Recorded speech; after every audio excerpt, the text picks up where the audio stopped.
Well, John Richards, I'm pleased to say, is with us. He's the president of Atheism UK. Atheism UK is Britain's only distinctively atheist organization. Thank you very much for coming on. You're welcome. Thank you for having me. No, pleasure. When was this Atheist Alliance established, and how many members are registered in the UK? Right. Well, there's a slight misunderstanding here because Atheist Alliance International is not the organization that I'm with at the moment. Uh-huh. I worked as publications director of Atheist Alliance International until earlier this year, and then I changed my job, and I'm now president of Atheism UK, which was established in 2009 and has over 3,000 members. You can find it on the Atheism UK website, YouTube channel, and social media sites. Mm-hmm. What are your objectives? Do you want people to realize that God doesn't exist? Is that your objective? And why do you think that will be in the interest of people? Well, I'm a retired science teacher, and I want people to realize how we know things, what counts as evidence, and how we discover information. And religions do not follow a sensible route to providing answers to mysteries. So my job is to enable people to think more critically and achieve a more rational world. Mm-hmm.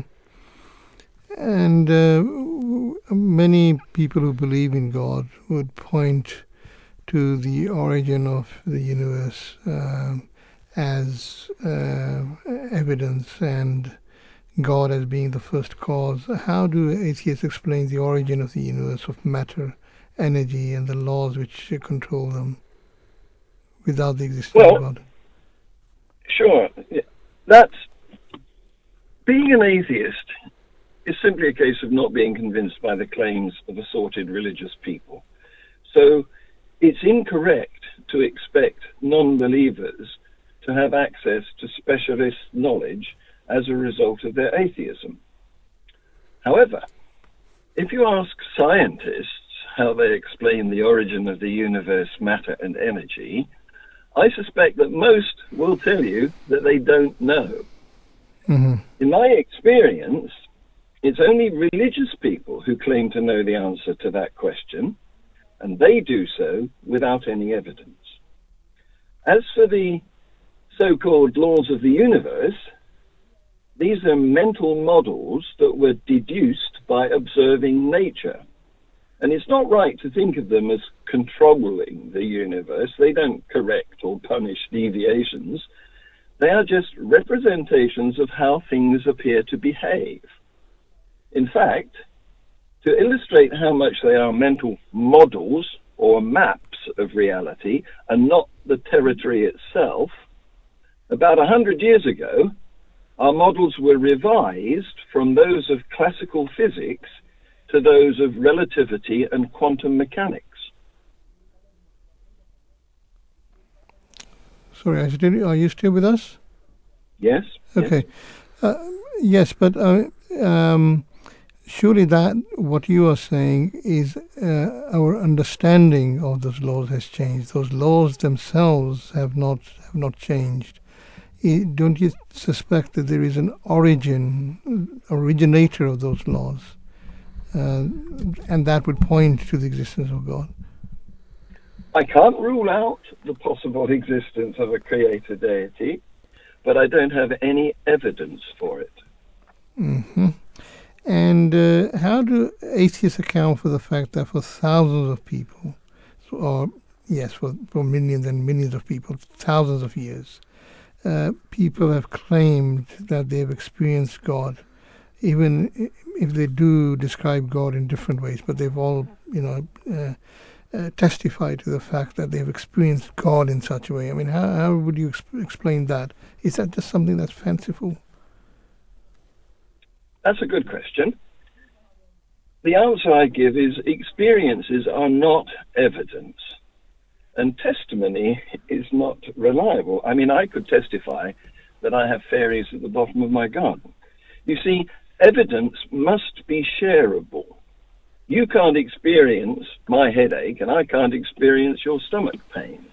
So the only way we can communicate experience is by listening to what the person making the claim tells us, and then we have to decide whether to believe them or not. And that person may have been experiencing a migraine, an epileptic incident, or some other condition, and how would we know? During investigations using EEG equipment, patients' brains have been observed undergoing activity that they have reported as being in the presence of God. And similar feelings can be experienced at a concert or during exercise, and it's due to brain chemicals. Many people are convinced that they've been abducted by an alien, and they have a very vivid recollection, but do you think that really happened? It would seem doubtful to me. And are their beliefs in any way different? Is the validity of their experience not the same as that claimed by religious people? And are any of these claims true? Reality would suggest not. As for thousands of people, or millions of people, claiming these experiences, or claiming these beliefs, well, once upon a time, everyone, and I mean everyone, the whole population of the planet, once believed that the sun went round the earth. So, thinking that truth can be arrived at by polling people and counting their votes, that's not the way. In fact, it's what is known as the vox populis fallacy. But surely, if there is this mass of experiences, that would lead you to at least draw some credibility from what these experiences are leading to, wouldn't you say? Well, if that was to be the case, they would need to provide some connection between their experience and the claim that they are making. For example, millions of people experience back pain. Do they try to connect that with the existence of a God? Okay, I've got my colleague here. He wants to quiz you as well. Is that okay? Sure, go ahead. Well, firstly, I just wanted to thank you, John Richards, for taking your time out and coming on the show. So thank you for that. I want to... Can I just say thank you for giving me the opportunity? This is what I need to do. Thank you. So do you think promoting atheism is indoctrination? Well, there you reveal a misunderstanding. Because you said promoting atheism, and that implies that you think it's an ideology. It isn't. Atheism is simply not being convinced by the claims of believers. There's no values or principles or doctrines or scriptures associated with it, so there's nothing to promote. What we are trying to do is get people to examine claims critically. Okay, thank you for that. And just lastly, I wanted to ask you, have you always been an atheist yourself? And if not, what led you to become an atheist? Well, if you'll pardon me, I could ask that question back at you. Have you always been a Muslim? You see, the thing is, when we're born, we have no language.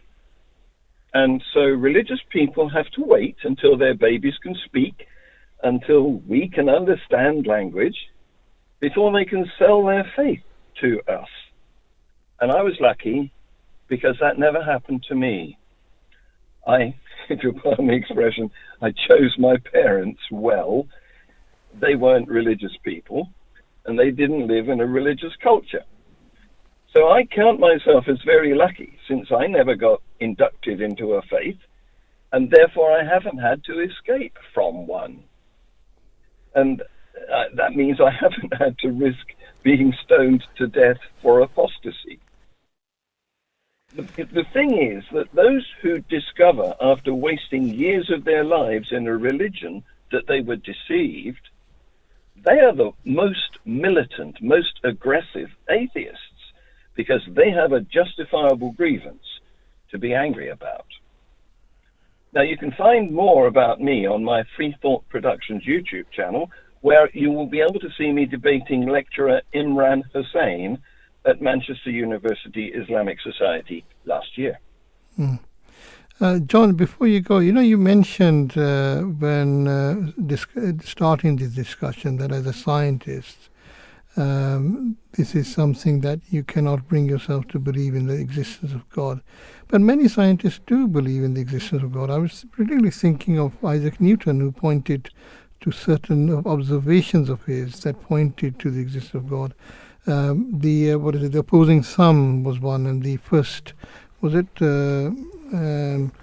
and one or two other things, but the opposing thumb was one of the aspects that he drew attention to, that for him convinced him that there is a creator. So where do you stand on that? Well, again, that's a good question.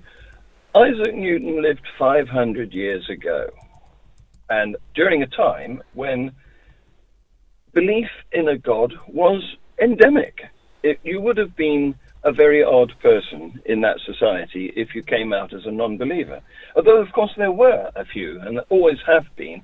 If you want to go back further in time, there's Epicurus, who was a famous Greek scholar who doubted the existence of a God. So the fact that a few scientists in the deep past, when we knew pretty much nothing, thought that there was a God, it doesn't count. He doesn't carry much weight.